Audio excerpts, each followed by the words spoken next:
उत्तर प्रदेश में मछुआ समुदाय सामाजिक, आर्थिक एवं राजनीतिक रूप से काफ़ी पिछड़ गया है। ऐसे में यह समाज कई बार आरक्षण की लड़ाई लड़ रहा है तो कई बार राजनीतिक रूप से उभरने की कोशिश कर रहा है, लेकिन आज़ादी के बाद स्थिति काफ़ी खराब है। आए दिन समाज के नेता विभिन्न राजनीतिक पार्टियों में जाते हैं और वहां पर अपने अस्तित्व की लड़ाई लड़ रहे हैं, लेकिन इस समाज का कोई भी संगठन एकजुट नहीं हो पा रहा है।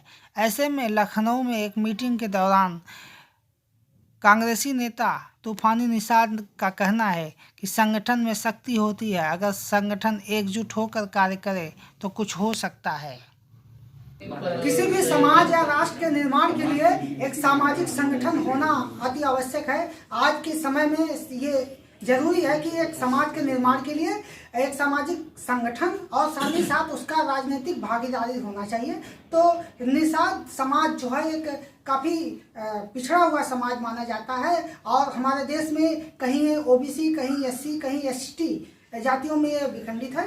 तो हमारी जातियों को इन जातियों को आरक्षण नहीं मिल पा रहा, उसका राजनीतिक अधिकार नहीं मिल पा रहा। इस संबंध में राजधानी लखनऊ में एक मीटिंग हुई है। इस मीटिंग में दिल्ली से राष्ट्रीय निषाद संघ, नेशनल एसोसिएशन ऑफ फिशरमैन के राष्ट्रीय कार्यकारी अध्यक्ष तूफानी निषाद जी आए हुए हैं। तो हम सीधे वार्ता करेंगे कि आखिर इस मीटिंग में क्या प्रस्ताव और क्या भावी राजनीति और समाज के कार्य के लिए क्या योजनाएं बनी है, इस पे हम चर्चा करेंगे।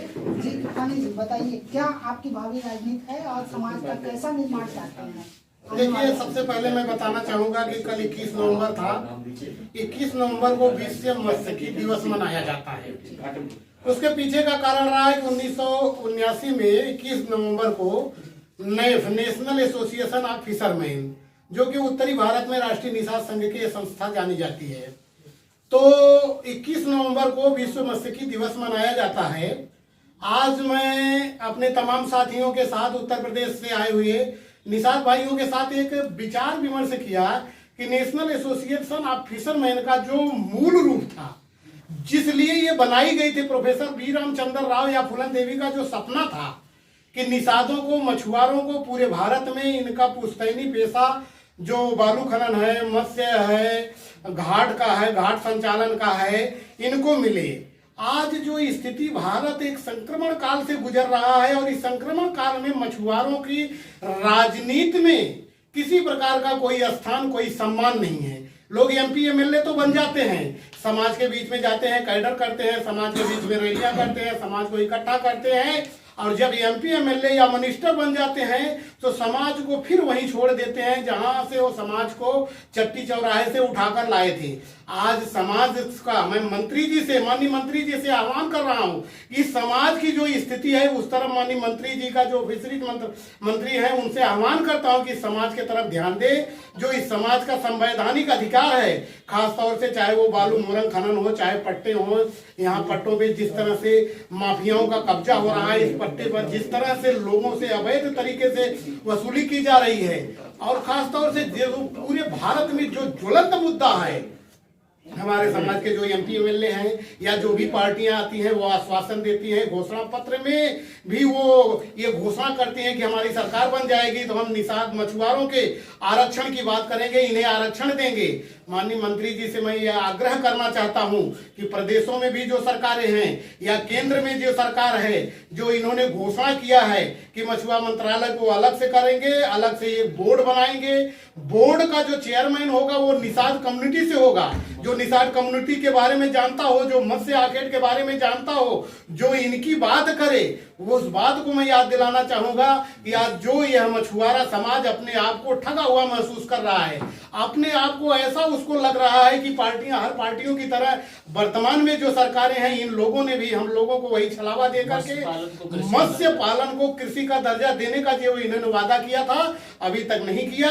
मैं माननीय प्रधानमंत्री जी से, माननीय होम मिनिस्टर से या प्रधानमंत्री तक अपनी बात पहुंचाना चाहता हूं आपके माध्यम से कि यह जो मछुआरा समाज है, इनका जो मत्स्य विभाग में परसेंटेज है उसको तय करे, इनका जो पुश्तैनी पेशा है इनको दिया जाए, और जो इनकी आरक्षण की मांग को है उस पर गंभीरता से विचार करके, जैसे 48 घंटे के अंदर 10% सवर्ण आरक्षण को पास कर दिया गया।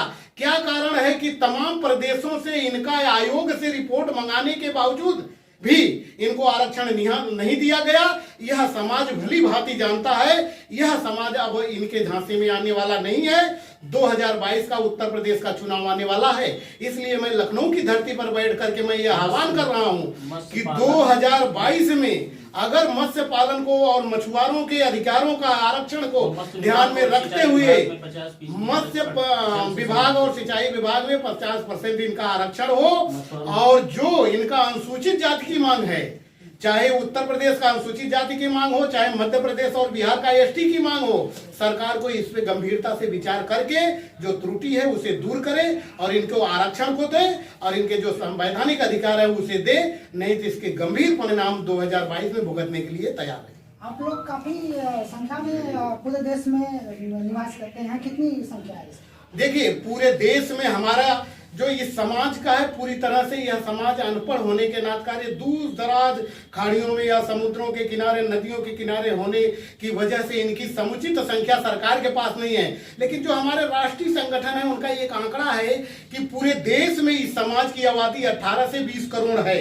जैसे उत्तर प्रदेश, बिहार और हरियाणा, मध्य प्रदेश, छत्तीसगढ़ का कश्यप, निषाद, बिंद, केवट, कहां, चाई, बातम, दुरिया, तियर, खरवार, बेलदार, तुरैया, चाहे आसाम, बंगाल की मैं बात करूं तो जालो मालो, जलुआ केवट, हलुआ केवट, नाम शूद्र पटनी, चाहे मैं कर्नाटक और तमिलनाडु की बात करूं, केरल की बात करूं, तो यही कश्यप, निषाद, बिंद, मछुआ समाज के लोग वहां सागर पुत्रा, राजपुत्रा, गंगा पुत्रा, मलैया, मच्छीमार, मछिंदर के नाम से जाने जाते हैं। अगर मैं महाराष्ट्र की बात करूं तो यही कश्यप, निषाद, बिंद समुद्र का किनारा होने की वजह से वहां बहुत बड़ी संख्या में है जो कोली के नाम से जाने जाते हैं, डेवरे कोली, टोकरे कोली, महादेव कोली। और जो गुजरात में जहां से माननीय प्रधानमंत्री जी आते हैं, जहां पर प्रधानमंत्री जी का स्वयं ये आकलन था और उन्होंने कहा कि 33% कोली समाज के लोग गुजरात में निवास करते हैं, जो भोई के नाम से वहां सरनेम लिखते हैं। यही उत्तर प्रदेश और बिहार के जो वहां पर मिनी उत्तर प्रदेश माना जाता है, जैसे जामनगर है, सूरत है, अहमदाबाद है, काम करने वाले लोग कश्यप, निषाद, बिंद। और वहां गुजरात के जो निवासी हैं वो भोई जाने जाते हैं। भोई में राजे, भोई खासे, भोई झीगा, भोई नाम, शूद्र पटनी। तो 18 से 20 करोड़ 103 नामों में बटी हुई ये जातियां 18 से 20 करोड़ की इनकी आबादी है और इनकी भागीदारी, इनका अधिकार कोई भी पार्टी आज तक तय नहीं कर पाई। ये आप लोग की इतनी भागीदारी है, इतनी आप लोगों की संख्या है, तो क्यों ना अलग से एक मंत्रालय की मांग कर रहे हैं आप लोग? ऐसा कुछ है आपकी? जी, ये मंत्रालय का मांग पिछले काफी समय से चल रहा है। 13 नवंबर 1986 में मालंकर हाल में नेशनल एसोसिएशन ऑफ फिशरमैन, राष्ट्रीय निषाद संघ के बैनर तले एक राष्ट्रीय अधिवेशन हुआ था, जिसमें राजीव गांधी जी प्रधानमंत्री चीफ गेस्ट थे। 1 दर्जन मंत्री आए थे। राजीव गांधी जी ने कहा कि क्यों न आप लोग एक फिशरमैनों का विकास कैसे एक नोट बना के दो। तो उस समय के जो हमारे राष्ट्रीय अध्यक्ष थे प्रोफेसर बी रामचंद्र राव और उनकी टीम ने एक नोट बनाया और उस नोट पैड पे लिखा कि मछुआरों से अलग से एक बोर्ड और इसका मंत्रालय होना चाहिए। तो 1987 में एनएफडीबी, नेशनल फिशरी डेवलपमेंट का गठन हुआ और उस समय प्रोफेसर बी रामचंद्र राव को चेयरमैन बनाया गया।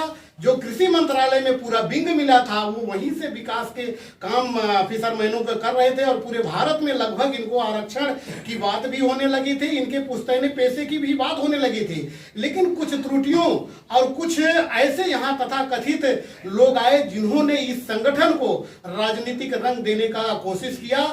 यहीं पर यह संगठन बिखर गया।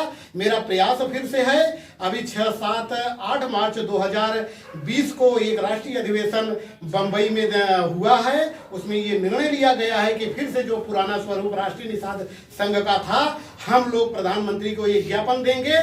और निषाद संघ के माध्यम से स्वयं मैंने आदित्य योगी नाथ जी को एक चिट्ठी लिखा, वो चिट्ठी फेसबुक पे काफी वायरल हुआ। और मैंने राष्ट्रपति जी को लिखा, मैंने होम मिनिस्ट्री को लिखा, मैं अपने प्रधानमंत्री जी को लिखा कि मछुआ मंत्रालय कृषि मंत्रालय से अलग होना चाहिए और एक मछुआ आयोग का गठन हो जो दिल्ली में हो। एनएफडीबी जो इसके हेड ऑफिस हैदराबाद में है उसको ब्रांच ऑफिस बनाया जाए, दिल्ली में हेड ऑफिस बना करके, और उसका बहुत बड़ा मंत्रालय होने के नाते कोई भी वहां मंत्री आता है इस समाज के तरफ उसका ध्यान नहीं जाता, क्योंकि इस समाज के बारे में उसको जानकारी नहीं है। आपके समाज के लोग ज्यादातर एनडीए में और तमाम दलों में हैं, मंत्री विधायक बन रहे हैं और आगे राजनीति में आने का स्वप्न देख रहे हैं, उनके लिए क्या? मैं उनको यही कहना चाहूंगा कि जो भी अनेक पार्टियों में हमारे एमपी एमएलए हैं वो पार्टी की अपने विचारधारा पे चलते रहे। हर पार्टी का अपना एक स्टैंड होता है, लेकिन उस विचारधारा से हट करके, जैसे मैं कांग्रेस में हूँ, कांग्रेस की अपनी विचारधारा है। जब कांग्रेस के मंच पे मैं रहता हूँ तो कांग्रेस विचारधारा की बात करता हूँ, लेकिन जब मैं कांग्रेस के मंच से उतरता हूँ तो मैं इस समाज की विचारधारा की बात करता हूँ। मैं इसकी लड़ाई लड़ता हूँ, मैं कांग्रेस के नेताओं से लड़ता हूँ, और इस मुद्दे पे मैं राहुल गांधी और प्रियंका से भी लड़ जाता हूँ कि नहीं, मेरे समाज का यह सामाजिक अधिकार है, यह मेरे समाज के साथ अन्याय हो रहा है, उनको मिलना चाहिए। और समय समय पे इन्होंने माना। 2007 में राहुल गांधी जी ने इस समाज को 13 टिकट दिया था सिर्फ इस मुद्दे पे कि मेरी सरकार बनेगी तो उत्तर प्रदेश में फिर से इसके पुश्तैनी पेशे को मैं बहाल करवाऊंगा और इनकी आरक्षण की बात करूंगा। उन्होंने कोशिश भी किया था। 7 नवंबर 2005 को श्री प्रकाश जायसवाल जो केंद्रीय गृह मंत्री थे, उन्होंने प्रयास भी किया कि समाज को आरक्षण मिले, लेकिन उसमें दूसरी कुछ पार्टियों का मैं नाम नहीं लेना चाहूंगा, और मेरे समाज के नेताओं ने तुष्टीकरण की राजनीति करके उस आरक्षण को आज भी बहाल होने से दूर रखा है। आपके समाज के जो निषाद राज, महाराजा निषाद राज थे, तो एक संवेदपुर है, जैसा कि रामायण में उल्लेख है। तो ऐसे में आपके समाज को आखिर पिछड़ा और ये दलित समाज घोषित कर दिया गया और राजनीति से वंचित किया गया, तो ऐसे में आप लोग सामाजिक राजनीतिक उद्धार के लिए अगला कदम क्या होगा? देखिए, महाराजा गुहाराज निषाद का उल्लेख रामायण काल में आता है कि वो राम के सखा थे, और राम के सखा थे। सिंगवेरपुर उनकी राजधानी है।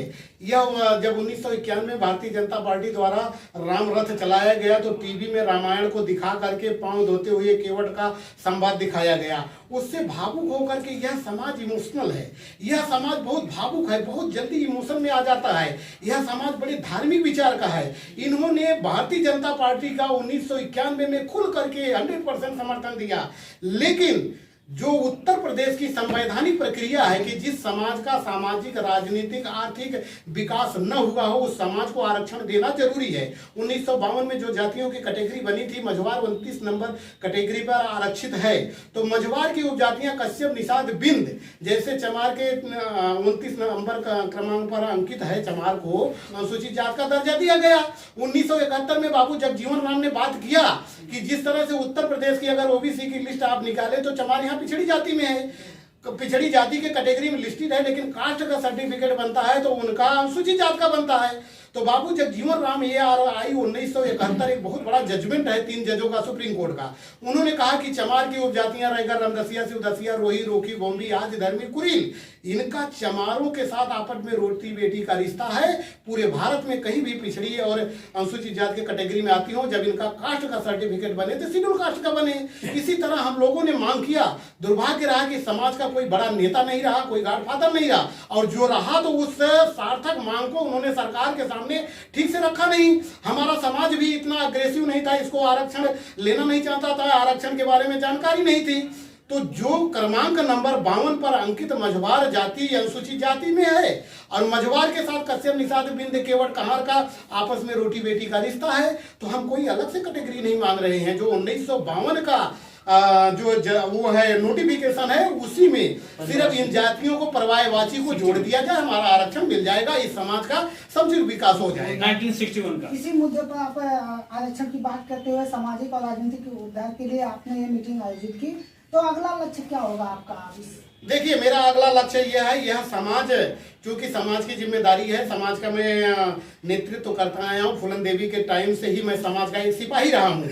आज मैं उस अवस्था में पहुंच गया हूं कि समाज को ये लगता है कि तूफानी निषाद एक समाज का सच्चा सिपाही है, समाज का सच्चा सेवक है। यह समाज की लड़ाई पार्टी से ऊपर उठ करके समाज हित के लिए लड़ाई लड़ते हैं। समाज की बहुत बड़ी अपेक्षा है कि पार्टी से ऊपर उठ करके तूफानी भाई आप कुछ काम करो, हम आपके साथ हैं। तो मैं अपनी बात है आपके माध्यम से, मीडिया के माध्यम से मैं पार्टियों को पहुंचाना चाहता हूं, चाहे वह कांग्रेस पार्टी के आला कमान है, चाहे वह भारतीय जनता पार्टी के आला कमान के लोग हैं। समाज का जो सच्चा हितैषी है, अगर इस पार्टी को समुचित अधिकार, समुचित व्यवस्था, इसके संवैधानिक अधिकार, आरक्षण नहीं मिला जो सरकार में है, तो हम लोग आगे आने वाले समय में एक बड़ा आंदोलन करेंगे। और 2022 से पहले 6 महीने पहले यह समाज एक उत्तर प्रदेश के अंदर जो 2 से 2.5 करोड़ कश्यप, निषाद, बिंद, केवट समाज या मछुआ समाज है, ये बड़ा स्टैंड लेने जा रहा है। तो ये थे तूफानी निषाद जी, और इन्होंने कहा है कि चाहे जो मजबूरी हो, समाज के लिए संघर्ष जरूरी है, और समाज के संघर्ष के लिए चाहे वो सामाजिक विकास के लिए कुछ भी करना पड़े, समाज को हमें राजनीतिक रूप से आगे बढ़ाना है और पूरे देश में एक क्रांतिकारी बदलाव लाने की एक मिशन चला दिए हैं, एक मुहिम चला दिया है। इस मुहिम को कामयाब करने के लिए आज ये मीटिंग किए थे और इस मीटिंग के माध्यम से ये संदेश दे रहे हैं समाज को कि अपने आर्थिक, सामाजिक, राजनीतिक उद्धार के लिए हमें आगे बढ़ने की जरूरत है, क्योंकि विधानसभा चुनाव आने वाला है। अगर अब नहीं जागे तो कभी नहीं जागेंगे। आई कनेक्ट न्यूज के लिए लखनऊ से मैं सुभाष निसार।